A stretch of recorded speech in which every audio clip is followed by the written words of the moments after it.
ప్రస్తుతం మనం ఉన్నాం యాదగిరి గుట్ట సమీపంలో ఉన్నటువంటి సైదాపురం విలేజ్ లో. ఇక్కడ మాందీశ్వర స్వామి ఆలయం ఉంది. ఫస్ట్ టైం తెలంగాణలోనే ఒక ఆలయం ఇలా ఉంది అంటే అది సైదాపురంలోనే.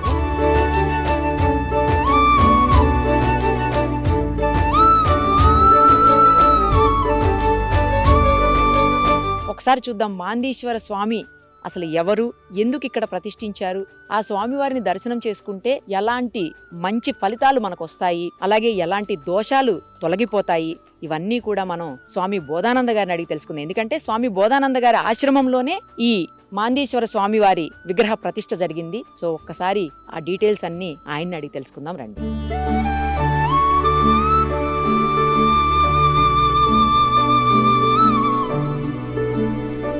ప్రస్తుతం మనతో పాటు ఉన్నారు శ్రీ శ్రీ శ్రీ బోధానంద స్వామి వారు. ఒక్కసారి స్వామివారితో మాట్లాడదాం. మాందీశ్వర స్వామి గురించి ఆయన ఏం చెప్తారు, ఇక్కడ ఎందుకు ప్రతిష్ఠించారు, ఆ వివరాలన్నీ ఆయన మాటల్లోనే వినేద్దాం. స్వామి నమస్తే. నమస్కారం. మాందీశ్వర దేవాలయం నేను అసలు ఫస్ట్ టైం వింటున్నాను స్వామి. ఆ పేరే కొత్తగా అనిపిస్తోంది తెలంగాణకే నాకు తెలిసి. ఇది ఫస్ట్ టైం ఇక్కడ ఇంతకు ముందు ఇలాంటి టెంపుల్స్ ఎక్కడ నేను వినలేదు. మన తెలంగాణలో లేదమ్మా. ఆంధ్రప్రదేశ్ లో చింతా రుక్మాంగతరావు గారని ఆయన బాగా మాందీశ్వర గ్రహ ప్రచారకులు ఆయన. అది కూడా ఉపగ్రహం. మాందీశ్వరుడు అంటే శనిదేవుడు కుమారుడు అన్నమాట. రామాయణంలో ఆయన ప్రసక్తి ఉంది. శనీశ్వరుడు యొక్క ఇద్దరు భార్యల్లో మందాదేవి కుమారుడు మాందీశ్వరుడు, జ్యేష్ఠాదేవి కుమారుడు గుళిక అన్నమాట. ఆ నవగ్రహాలన్నీ కూడా కొంత అనుకూలం ఇచ్చేవి, కొన్ని వ్యతిరేకత చేసేవి ఉన్నప్పుడు ఆ నవగ్రహ పూజలు, నవగ్రహ పరిహారాలు చేసినప్పటికి కూడా ఫలితం రాని సందర్భంలో మాందీశ్వరుని గనక ప్రార్థించినట్లయితే అన్ని శుభాలు జరుగుతాయి అనేది ముఖ్యంగా ద్రవిడ ప్రజలు తమిళనాడు ప్రాంతంలో, తిరునల్వేలిలో, కుంభకోణంలో, అరక్కోణం దగ్గర తిరువాలుంగాడు అనే ప్రాంతాల్లో లింగరూపంగా, ఆయనకు దేహం లేదు గనక పరమేశ్వరుడికి దేహరూప పూజ లేనప్పుడు మనం ఏం చేస్తున్నాము, లింగరూపంలో పూజిస్తున్నాం కదా. మాందీశ్వరుడు కూడా ప్రేతశక్తి కాబట్టి, అంటే ప్రేతశక్తి అంటే ఒక దుష్టగ్రహ శక్తి కాదు, దేహం లేనటువంటి ఆత్మశక్తిని, ప్రేతాత్మలు అంటాం కదా, ప్రేతశక్తుడు అనమాట. శనీశ్వరుడికి మందాదేవి కుమారుడు దైవశక్తి కలిగిన వాడే గాని దేహం లేనందువల్ల ప్రేతగ్రహంగా చెబుతారు. ప్రేతగ్రహం అనమాట, అది ఉపగ్రహం అనమాట. గ్రహాలైతే మాంది గుళిక అనేటువంటిది ఉపగ్రహాలు. ఇంకా కొన్ని ఉపగ్రహాలు ఉన్నాయి, 11 ఉన్నాయన్నమాట ఉపగ్రహాలు. మతాంతరంలో 7గా చెబుతారు, రకరకాల మతాంతర శాస్త్రంలో భేదాన్ని బట్టి. ప్రధానంగా మేము అనేక సంవత్సరాలు మాంది గుళికని నవగ్రహాలు లగ్నంతో యమ ఇంద్ర వరుణ గ్రహాలతో పాటుగా జాతకం చూడటం మాకు అభ్యాసం. చాలా మంది మాంది గుళిక చూడకుండా నవగ్రహాల యొక్క స్థితిగతులను బట్టే ఫలితాన్ని నిర్ధారించి పరిహారాలు చేయిస్తారు, దోషాలని గ్రహించి.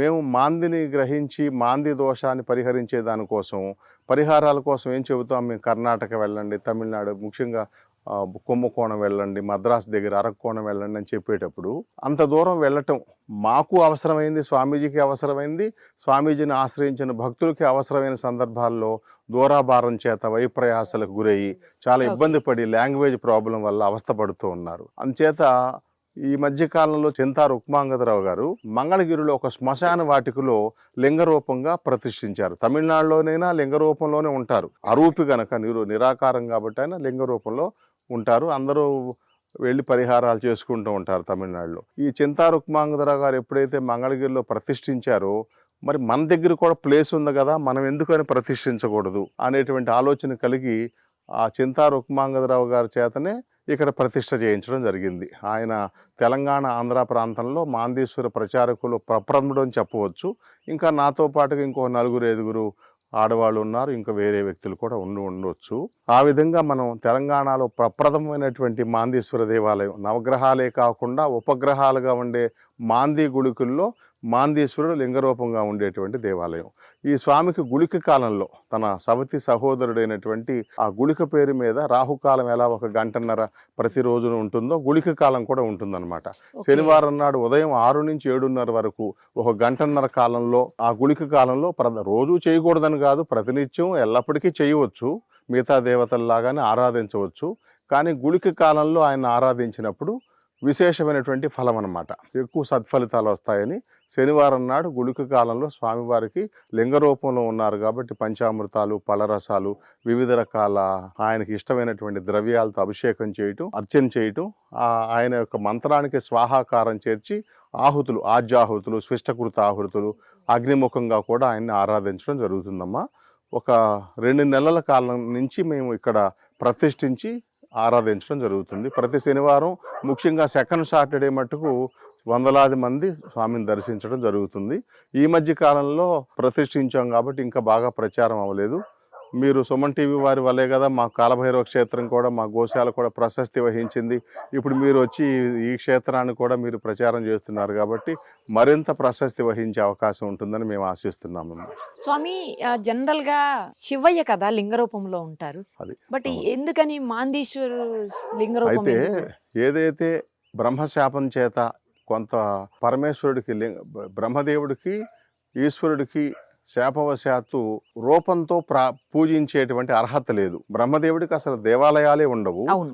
పరమేశ్వరుడు నిరాకారంగా ఉండేటువంటి దేనికైనా ఆకారం లేనటువంటి దాన్ని నిరాకారంగా లింగ రూపంగా పూజించటం అనేటువంటిది ధర్మశాస్త్రంలో చెప్పబడింది. పరమేశ్వరుడు కూడా ఆయనకి రూపంగా పూజించేటువంటి అవకాశం లేనప్పుడు లింగ రూపంగా అభిషేక అర్చన పూజాధికాలు జరుగుతున్నాయి గనక ఈ మాందీశ్వరుడు కూడా, ఈశ్వర శబ్దం ఉంది ఆయనలో కూడా చూడండి. నందీశ్వరుడు, మాందీశ్వరుడు, సుబ్రహ్మణ్యేశ్వరుడు, వెంకటేశ్వరుడు, మహేశ్వరుడు, శనీశ్వరుడు అని ఈ 6గురికే ఈశ్వర శబ్దం ఉందన్నమాట. ఈశ్వర శబ్దం ఉండేటువంటి వారందరికి కూడా లింగ రూపంగా నిరాకారంగా ఉన్నారు కాబట్టి ఆ పూజించడం అనేటువంటిది మన ఆగమ శాస్త్ర రీత్యా అదే ఆచారం అన్నమాట. స్వామి ఇప్పుడు ఎవరు అంటే ముఖ్యంగా ఎలాంటి ప్రాబ్లమ్స్ ఉన్న వాళ్ళు ఈ మాందీశ్వర స్వామి వారిని దర్శించుకుని పూజ చేయొచ్చు? ముఖ్యంగా పితృదోషాలు ఉన్నప్పుడు, ఆయన ప్రేతగ్రహము, ఉపగ్రహము, మాందీశ్వరుడు ప్రేతగ్రహం అంటారు కాబట్టి ఏదైనా పితృదోషాలని జాతకంలో శని రవులు కలిసి ఉన్నా, శని ఇంటో రవి, రవి ఇంటో శని ఉన్నా, కుజు రాహువులు ఉన్నా, నవమంలో కుజుడు ఉన్నా, ఇలాంటి లగ్నంలో గురువు ఉన్న, ఇలాంటి కొన్ని దాంట్లో చాలా మతాంతరాలు ఉంటాయి అనుకోండి. మా గురుకుల సాంప్రదాయంలో మేము చూచేటువంటి ఈ కోణాల్లో ఎప్పుడైనా సరే ఈ గ్రహాలు ఈ స్థితిలో జాతక చక్రంలో ఉన్నప్పుడు దాన్ని పితృదోషంగా భావించి ఆ పితృదోష పూజ కోసం మాందేశ్వరుని ఆశ్రయిస్తే ఏది మోక్ష నారాయణ బలులు, నారాయణ నాగబలులు చేసిన వారికి కూడా ఫలితాలు రాని సందర్భంలో అది చేసినప్పటికీ ధర్మశాస్త్రం ఒప్పుకుంది కనుక ఆ క్షేత్ర మాహత్యాన్ని అనుసరించి అక్కడ చేసుకున్నప్పుడు కూడా ఇంకా కష్టాలు తీరనటువంటి పరిస్థితుల్లో ఈ మాందేశ్వర క్షేత్రం మన దగ్గరనే కాదు, ఎక్కడ మాందేశ్వర ప్రతిష్ట ఉన్నదో అక్కడికి వెళ్ళి వారు గుళిక కాలంలో శనివారం గనక ఆయన గనక అభిషేక అర్చన హవనాదులతో సంతృప్తి పరిస్తే పితృదోషం అదే క్షణం పోతుందని శాస్త్రంలో చెప్పబడింది. పితృదోషంతో పాటు పితృదేవతలకి మంచి జరగాలన్నా లేకపోతే పితృదేవతల ఆశీస్సులు ఉన్నా కూడా తప్పకుండా చేసుకోవచ్చమ్మా. అద్భుతమైన ప్రశ్న. అందుకే మంగళగిరిలో శ్మశాన వాటికలో పెట్టారు. ఏది అంత్యేష్టి క్రియలు జరిపే దానికోసం, శవదహన సంస్కారాల కోసం ఆ శ్మశాన వాటికి వచ్చినటువంటి ఆ శవంతో పాటు వచ్చినటువంటి బంధుమిత్రాదులందరూ కూడాను వారి పితృదేవతల ఆత్మకు శాంతి జరగాలని, ప్రత్యక్షంగా ఇప్పుడు శవంగా ఉండి దహనం చేయబడినటువంటి వ్యక్తే కాకుండా వారి పితృలందరూ కూడాను తరించాలనే ఉద్దేశంతో అక్కడ ఇప్పుడు మంగళగిరిలో కూడా ఒక మాందేశ్వర ఆలయంలో ఒక 9 చెంబులతో నీళ్లతో అభిషేకం చేసుకుంటూ ఉంటారన్నమాట. శ్మశానంలోనే ఉంది అక్కడ. పితృదేవతలు కూడా తరించేదానికి మనకుండే జాతకంలో ఉండే పితృదోషాలే కాకుండా మన పితృదేవతలు మోక్షం పొందేదానికోసం మనం గయాది శార్థాలు, కాశీ క్షేత్రంలో, బద్రీ క్షేత్రంలో ఇట్లాంటివన్నీ మనం పెద్దలు తరించాలనేటువంటిది కొన్ని తద్దినాలు అవి చేయటం వారసత్వంగా లేనటువంటి కొన్ని కుటుంబాల వాళ్ళు అప్పుడప్పుడు గయాది శ్రాద్ధాలు పెడతారు. గయా క్షేత్రం ఇక్కడ మన పిఠాపురంలో కొన్ని ప్రదేశాల్లో కూడా చేస్తారు కదా. అవన్నీ చేసేదానికంటే కూడాను ఈ మాందేశ్వర అభిషేక అర్చన హవనాదులు చేయటం వల్ల వెంటనే పితృదేవతలకి రెండే చెప్పారు శాస్త్రంలో. పితృదేవతల వెంటనే తరించాలంటే గోశాలలో గరుకు స్తంభం వేసినట్లయితే ఆ గరుకు స్తంభానికి గోవు యొక్క గంగడోలు రాసితే వెంట్రుకలు నేల రాలిన తక్షణమే అధమ లోకాల్లో ఉంటే ఉత్తమ లోకాలు, ఉత్తమ లోకాల్లో ఉంటే మరింత ఉత్తమ లోకాల ప్రాప్తి తక్షణం లిప్త కాలంలో కనురెప్పపాటులో జరుగుతుందని శాస్త్రం చెప్పింది. రెండోది మరి వెంటనే మాందేశ్వర అభిషేకం సంకల్పం అదే ఉండాలి. నిమిత్త మాత్రంగా సంకల్పంలో ఏదో చెప్పుకోకుండా మా పితరులు ఉత్తమలోక ప్రాప్తి పొందాలి అనుకుని ప్రార్థించినట్లయితే వెంటనే తక్షణమే కనురెప్పపాటులో ఉత్తమలో ఒక ప్రాప్తి చెందుతుందని ధర్మశాస్త్రంలో చెప్పారమ్మా. ఓకే. చాలా మందిలో స్వామి వింటుంటాం, మనం చూస్తుంటాము. మగపిల్లలు లేని వాళ్ళు ఉంటారు తల్లిదండ్రులకి. లేదు ఉండి కూడా కనీసం పితృ కార్యక్రమాలు వాళ్ళు చనిపోయినప్పుడు చేయాల్సినటువంటి కనీస కార్యక్రమాలు కూడా చెయ్యని వాళ్ళు ఉంటారు. అవును. అలాంటి వాళ్ళకి మరి ఆడపిల్లలే ఉన్నప్పుడు, లేకపోతే భార్య ఉంటే భర్తనో, భర్త లేకపోతే భార్యనో, అట్లా ఎవరో ఒకళ్ళు వచ్చి చేసుకోవచ్చు. ధర్మశాస్త్రంలో అంటే మేము దాన్ని సమర్థించడం కాదు కానీ ధర్మశాస్త్రంలో ఉన్నదా అని చెబుతున్నానమ్మా నేను. స్వామి పితృకార్యాలు చేసేది శవదహనాదులు, దశదిన కర్మలు, నెలమాసికాలు, ఏడాది మాసికం, తద్దినాలు ఇట్లాంటివన్నీ కూడా హిందూ ధర్మశాస్త్రంలో స్త్రీకి అర్హత ఇవ్వబడలేదు. అవును. అలా చేయలేకుండా ఉండేవారు. లేదా విదేశాల్లో ఉండి ల్యాప్టాప్ల్లో ఆన్లైన్లో శవాన్ని చూచి లేకపోతే సంస్కారాలు ఎవరో బంధుమిత్రాదులు చేస్తున్నప్పుడు వారు చూచి దుఃఖించినా రాలేని పరిస్థితులు, చట్ట నియమాలకి మళ్ళీ వెళ్ళలేమేమో, స్టాంప్ పడదేమో, ఏదో ఇబ్బందులు, సెలవులు దొరకకుండా ఇక్కడ ఉండి కూడా ఏదైనా ద్వేషాల వల్ల, పగల వల్ల, దూరాభారాల వల్ల, ఏదైనా కొన్ని కారణాలతో నాకు తెలిసిన ఒక ఫ్యామిలీలో ఒకళ్ళు మీరు ఆ అంత్యేష్టిక్రియలో పాల్గొనడానికి వీల్లేదు, నువ్వు రాకూడదన్నారు. వారు అలాంటి వాళ్ళు నాకు తెలిసిన ఫ్యామిలీలో రమ్మన్నా కూడా వచ్చిన వాళ్ళు కూడా ఉంటారు. రమ్మన్నా కూడా వాళ్ళు ఏదో ద్వేషం పెట్టుకుని ఆస్తి పంపకాలు, మిగతా సహోదరులతోనూ బంధుమిత్రాదులతో ద్వేష అభిప్రాయ భేదాల వల్ల జరిగినటువంటి ఆ దోషం పట్టి పీడిస్తుందమ్మ కొన్ని బిడ్డలకో వాళ్ళకి సంపదక హాని కలగటము, ఏదో జరిగేటువంటి సందర్భాల్లో కూడా సంకల్పంతో కానీ యాదృచ్ఛికంగా కానీ ఎక్కడైతే ఈ మాందేశ్వర క్షేత్రం మాందేశ్వరుడు ఉన్నారో ఆ మాందేశ్వర అభిషేక అర్చన హవనాదుల్లో పాల్గొంటే వెంటనే ఆ యొక్క పితృశాప పితృదోషాదులన్నీ నివారింపబడతాయి. ఇష్టం లేకుండా ఏదో నామకే వాస్తు అన్నట్టు చేసిన వాళ్ళ ఫ్యామిలీస్ లో కూడా వాళ్ళ మిగతా వాళ్ళు ఎవరన్నా వచ్చి ఇక్కడ స్వామివారిని దర్శించుకుంటే స్వర్గలోక ప్రాప్తి దొరుకుతుంది, వాళ్ళకు కూడా తప్పకుండా ఉత్తమలోక ప్రాప్తులు పొందుతాయి అనేది హిందూ ధర్మశాస్త్రంలో చెప్పబడిందమ్మా. రైట్ స్వామి, మీకెందుకు అనిపించింది ఇక్కడ? అది ఇందాక చెప్పాను నేను. మీరు ఇందాక అడిగిన ప్రశ్నలో వేరే వారు మంగళగిరిలో ప్రతిష్ఠించారు. నేనే స్వయంగా ఒక సంవత్సరం క్రితం నా కోసం నా జాతకంలో కూడా 12వ ఇంట్లో వ్యయంలో మాందేశుడు ఉన్నారు. దూరదేశాలు వెళ్ళి అక్కడ సంపాదించకపోగా ఇక్కడి నుంచే డబ్బు పంపించండి, నేను తిరిగి వచ్చేస్తాననే వాళ్ళు చాలామంది ఉన్నారు. ఎంతోమంది విదేశాలు వెళతారు, అక్కడ అష్ట కష్టాలు పడతారు. కనీసం అక్కడి నుంచి ప్లేన్ టికెట్ తీసుకుని రావటానికి కూడా కష్టాలు పడి, ఉండేదానికి కూడా ఏ పార్కుల్లోనూ ఏ బెంచీల కిందో పడుకుని అంత చిన్న చిన్న పనులు చేద్దామన్న దొరక్కోకుండా చట్టానికి లోబడవలసి వచ్చే పరిస్థితులుండి ఆందోళనతో ఉండేటువంటి పరిస్థితులు వచ్చిన వాళ్ళల్లో చాలామందికి లగ్నం నుంచి 12వ ఇంట్లో మాంది ఉంటే జరుగుతుందన్నమాట. అలాంటి పరిస్థితుల వల్ల మేము విదేశాలు వెళితే బాగుంటుందనే ఆలోచన వల్ల నేనే స్వయంగా తమిళనాడు ప్రాంతంలో అరక్కోణంలో వెళ్ళాను, కుంభకోణం దగ్గర తిరువళ్ళూరు వెళ్ళాను. ఆ ప్రాంతాల్లో చేసుకున్నప్పుడు ఉండేటువంటి ఆ శ్రమ, ఆ ప్రయాణ భారం, ధనం యొక్క వ్యయం ఎక్కువ అవ్వటం, తర్వాత మన అంటుకోనివ్వరు, పూజించనివ్వరు. మనకి ఎలాగో నేను సన్యాసి వాడిని, నా దగ్గరికి వచ్చే భక్తులకి అందరికీ అక్కడ రికమెండ్ చేస్తున్నా కదా, పక్కన మంగళగిరిలో ఆంధ్రాలో పెట్టారు, మన తెలంగాణ ప్రాంతంలో మనం ఎందుకు చేయకూడదు అన్నటువంటి ప్రజలందరికీ అందుబాటులో ఎందుకు తీసుకురాకూడదు, మనమే పరిహారంగా పంపుతున్నాం, నెలకు ఒకళ్ళో ఇద్దరినో పంపుతున్నాం కదా, మనం ఇక్కడ ఎందుకని చేయకూడదు అనేటువంటి ఉద్దేశంతో నేను ఇక్కడ ప్రతిష్ఠించడం జరిగిందమ్మా. స్వామి, మాందేశ్వర స్వామికి పూజలు చేయటం వల్ల ఎలాంటి ప్రయోజనాలు కలిగే అవకాశం ఉంటుంది? ఎలాంటి దోషాలు పూర్తిగా తొలగిపోయే అవకాశం? అది ప్రధానంగా పితృదోషం పోతుంది. నవగ్రహాల్లో శుభాశుభ గ్రహాలు ఉంటాయి కనుక అశుభ గ్రహాలను కూడా ప్రార్థించడం, పూజించటం వల్ల వచ్చేటటువంటి చెడు జరిగేదానికి ఆస్కారం ఉండేటువంటిది. తర్వాత నవగ్రహాలు జపాలు చేపించినా, దానం ఇచ్చినా, ప్రదక్షిణ చేసినా కూడా సరిగా లేదనుకునే వారికి మాందేశ్వరుని పూజిస్తే వెంటనే సరి అవ్వటం మాకు 33 ఏళ్ల ఎక్స్పీరియన్స్ అది.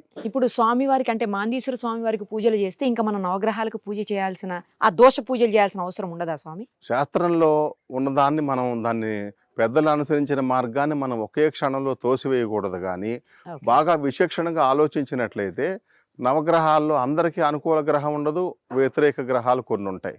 ఆ శత్రువు ముందు పడకూడదు, శత్రువు కంటూ పడటం కంటే పడకుండా ఉంటే మంచిది కదా అనే ఉద్దేశంతో నవగ్రహ పూజలు చేయకూడదని నేను బోధించను. కానీ వాటిని కూడా చేస్తే కూడా ఫలితం రాని వాళ్ళు ఎవరైనా ఉంటే ఆ నవగ్రహాలు చేసే అవసరం లేదులే, మాందేశ్వరుని చేసుకుంటే కూడా నవగ్రహాలకు చేసిన దానికంటే ఎక్కువ ఫలితం. మనం చెప్పట్లేదు, ఇది నవగ్రహాలే రామాయణ కాలంలో రామబాణంలో ప్రవేశించి రావణ వధకి కారణమయ్యారు గనుక, ఆ నవగ్రహాల యొక్క శక్తితోనే ఆయన ఉద్భవించాడు గనుక, వారు ఈయన ప్రార్థిస్తే వారిని చేయకపోయినా కూడా వారి ఇచ్చే దోష ఫలాలు ఇవ్వకుండా శుభ ఫలాలే ఇస్తారు. స్వామి మీరు జాతకాలు చెప్తుంటారు కదా, అవి అవును. ఆన్లైన్ లో చెప్తారా? అలాగే మీరు మెడిసిన్ ఇస్తూ ఉంటారు, ఇవన్నీ ఆన్లైన్ అంటే లో? యథార్థంగా పాపం చాలా మంది ఫోన్లో అడుగుతూ ఉంటారు. ఓకే. మామూలుగా మేము ఇక్కడికి మా దగ్గరికి వచ్చిన వాళ్ళకే జాతకాలు చెప్పడం జరుగుతుందమ్మా. అసలైతే ఓకే. ఇప్పుడు ఏమనుకున్నామంటే వారు రావటం దూరాభారం, వాళ్ళకి వెయ్యి ప్రయాసలు, Correct. ఈ వర్షాలు అది ఉండే సందర్భంలో ఇక్కడ బస ఏర్పాట్లు మా ట్రస్ట్ కూడా ఇబ్బంది పడుతున్నారు. ఓకే. ఇవన్నిటి వల్ల ఏమనుకున్నామంటే ఇక నుంచి ఎవరైనా మమ్మల్ని ప్రార్థిస్తే మేము ఆన్లైన్లో మెడిసిన్స్ అంటే వీడియో కాల్ ద్వారా చూచి వాళ్ళని ఓకే, ప్రశ్నలు ఓకే. అడిగి అవన్నీ గ్రహించి ఉమ్. ఆ రిపోర్ట్స్ ఏమో పంపిస్తేనో వాళ్ళకి చేయగలిగినటువంటి న్యాయాన్ని మేము ఆన్లైన్ ద్వారా కూడా చేయాలనుకున్నాం. అలానే యంత్రాలు తాయెత్తులు ఇవ్వాలనుకున్నాం. అలానే జాతక చక్రాలను కూడా వాట్సాప్లో మేము తయారు చేసి పంపించి ఓకే, ఓకే. అది వాయిస్ మెసేజ్ ద్వారా పెడతాము. వారికి ఇంకేదైనా సందేహాలు ఉంటే కూడా మిమ్మల్ని ఫోన్లో మాట్లాడి వారికి సందేహ నివృత్తి చేస్తామమ్మా. రైట్ స్వామి, మీరు పర్మిషన్ ఇస్తే మీ నెంబర్ కింద నేను వేయొచ్చు, తప్పకుండా అమ్మా, వేయండి అమ్మా. ఎందుకంటే ఎవరికన్నా అవసరం పడితే అవును, వాళ్ళకి అవును, ఉపయోగపడుతుంది తప్పకుండా. కదా. అలాగే ఈ ఆలయానికి రావాలన్నా, మాందీశ్వర స్వామి వారిని దర్శనం చేసుకోవాలన్నా వీటన్నిటికీ కూడా హెల్ప్ అవుతుంది. థ్యాంక్ యూ స్వామి. నమస్కారం తల్లి. చెప్పండి, మాదేశ్వర దేవాలయం అనేది ఫస్ట్ టైం మొత్తం ఇక్కడ మనకి ఏమనిపిస్తోంది మీకు? ఇంత ముందు వచ్చారా? దీని ప్రతిష్టకు కూడా నేనే వచ్చినాను, విగ్రహాలకు కూడా వచ్చినప్పుడు సహకారంతోనే ఉన్నాను. ఇది చేస్తున్నప్పుడు ఇంతకుముందు కాలభైరవుడు చేస్తుంటే ఎంత విభ్రమించిందో, ఈ దేవాలయం వచ్చినాక కూడా మాకు వైబ్రేషన్ ఇంకెక్కువ అనిపిస్తుంది. వీటికి రావాలన్నటువంటి 5 గంటలకే లేచి రావడం జరుగుతుంది. ఇక్కడ 5-5:30కే ఈ పూజ చేయాలి. ఇది ఒక ప్రతి శనివారం నాడు అభిషేకం ఒకటే రోజు ఉండదు అని చెప్పాడు స్వామీజీ. ఆ రోజు మాత్రం మబ్బుల 5 గంటలకు లేచి ఇక్కడ అందరూ కూడా వచ్చి అభిషేకంలో పాల్గొనడంలో చాలా ఆనందంగా అనిపిస్తుంది. ఈ ఏరియాలో ఎక్కడ లేదు అనేటువంటిది నేను ప్రచారంలో కూడా అందరికీ చెప్తూనే ఉన్నాను. నేనేంటంటే మాది బట్టల వ్యాపారం, నాకు అక్కడ ఉన్నటువంటి వాళ్ళకు కూడా నా యొక్క వ్యక్తులు అందరికి కూడా నేను ఇప్పటికి కూడా లేదు, మన తెలంగాణలోనే ఇది ఫస్ట్ స్వామీజీ నిర్మించిండనేటువంటిది చెప్తా ఉంటున్నాము. చాలా బాగుంది. అది కూడా మేము వచ్చి చేస్తుంటే మాకు చాలా మంచిగా అనిపిస్తుంది. మంచిగా అనిపించేపటికనే ఇందాక వస్తున్నాం. యాదగిరిగుట్ట సమీపంలోని సైదాపురం విలేజ్ దగ్గరలో మాందీశ్వర ఆలయము నెలకొల్పి ఒక 2-3 నెలలు అవుతుంది. ఆ రోజు కూడా రావడం జరిగింది.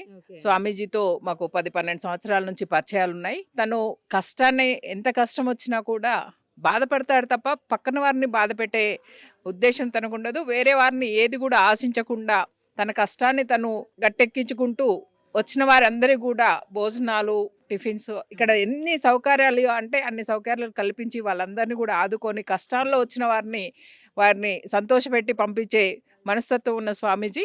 అలాంటి స్వామీజీ ఈరోజు కాలభైరవ టెంపుల్ని, అదేవిధంగా మాందేశ్వరుని తెలంగాణలో ఫస్ట్ దేవస్థానంగా ఇక్కడ నెలకొల్పడము చాలా సంతోషంగా ఉంది. ఇక్కడికి వచ్చిన యాదగిరిగుట్ట సమీపంలో ఉంది కాబట్టి ఇక్కడికి విచ్చేసినటువంటి భక్తులందరూ కూడా ప్రతి శనివారము మాందేశ్వర ఆలయంలో అభిషేకాలు, హోమాలు ఉంటాయి. వచ్చి దర్శించుకొని మనకున్న సమస్యల్ని తొలగించుకోవాలని స్వామివారిని ఆశీర్వాదం తీసుకొని గురుగారితో ఆశీర్వాదం తీసుకోవాలని కోరుచున్నాను. Thank you.